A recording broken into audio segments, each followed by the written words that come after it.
All right, I'm gonna tell y'all my story. And, maybe it'll make a couple of y'all straighten up. I went to high school out here, played basketball. I was good, so I got a scholarship. I went to college, no record then. So about 2 years into my college, I came home one year, had this girlfriend. She wanted to come home with me.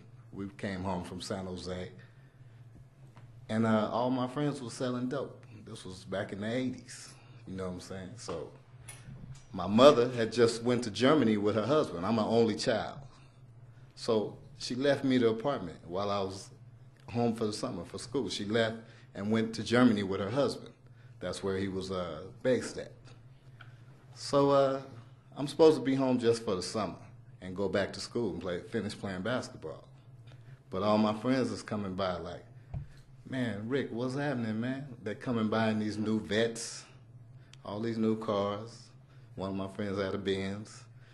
You know what I'm saying? They sent me off to college with a 76 Monte Carlo. So I was impressed, you know what I'm saying, by my friends coming by the house with all this material stuff. So my girlfriend, even the girlfriend that I brought home with me, she was like, I like all that stuff, you know what I'm saying? What your friends doing? I like the way your friends is rolling. Their girlfriends got new clothes and purses, and so I'm like, okay, you know what I'm saying? I asked my one friend one night, how you doing this, man? You know what I'm saying? He's like, man, let me show you. You ought to do this with us. Do this, man. Then, you know what I'm saying?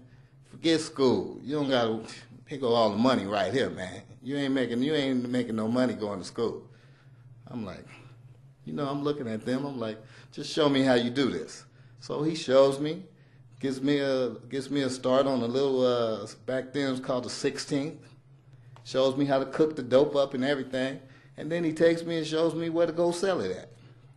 It went in like 5 minutes. I was impressed, real impressed. Came back, did it again. My girlfriend, I went and bought her some of the clothes and the purse that the other girls had.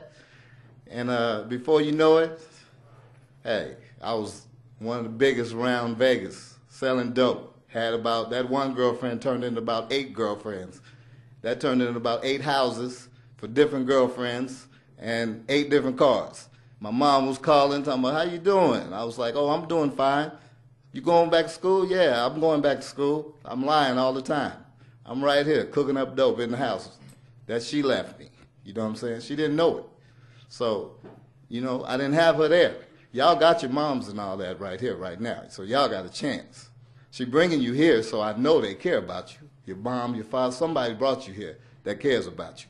So I did all of that. So, you know what I'm saying? I had a little run selling drugs. It was fun for a while.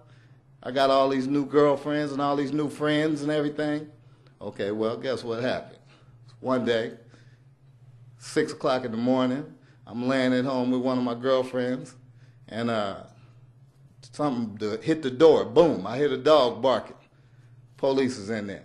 They own me. What can I do? They in there. They got my girl. We laying there naked.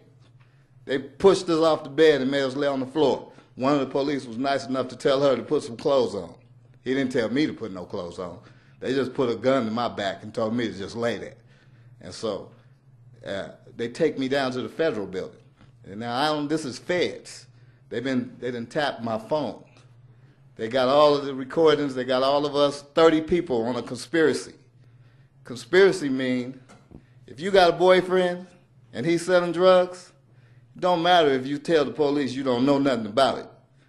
You're going to jail because that's your boyfriend and he's selling drugs. And you might not have knew that he was selling drugs, but you with him. So you gotta, when you growing up like this, you gotta figure out whoever you talking to, you gotta make sure they're not doing nothing wrong because conspiracy puts you in that too. So when I got down to the federal building, they put me in a cell and I saw like 15 of my friends. I'm like, damn, they hit everybody's house at 6 o'clock that morning. The next cell over, when they put my girlfriend in there, my other 7 girlfriends was in there. All of us are in jail. They looking at each other like, they all got my name tattooed on them. They looking at each, oh, I didn't know she had your name tattooed too.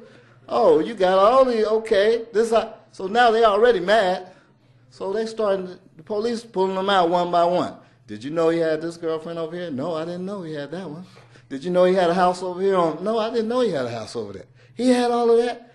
Well, we need you to cooperate. We need some cooperation. This man been doing you wrong, and you're going to go down on conspiracy because he been selling dope. This is what's going on. You see he got all these houses and with these different girlfriends. Not only some of the girls started turning on me, but all of those 30 other friends that I had in jail, some of them started telling too. So it was a big case. Even back from Los Angeles, they brought people. Suge Knight, y'all might know him. He came down here on the case. It was a bunch of us. And so, I mean, it ain't fun. Your friends ain't your friends when stuff goes wrong. Everybody will turn on you, trust me. When they talking about putting you in prison for 10 years and all of that, trust me, you ain't got no friends. So all those little girlfriends, all those friends, it wasn't right. Everybody started telling. I ended up they gave me a deal for 12 years. Off of that 12 years, I did 10 years and 7 months in prison. This was my first time ever going to jail. So they gave me 12 years, sent me to prison. And I'm looking at all of you. I don't care who in here think they tough. You don't want to go to prison. You don't want to go to jail, period. You don't want to come in here, trust me. But first of all, let me tell you about where I live at in here. I live with 3 other guys, right? We locked down all day. If I gotta use the bathroom, not just number 1, number 2, I gotta do it. Ain't no, hey, excuse me, could you leave the room, let me do this. Ain't none of that.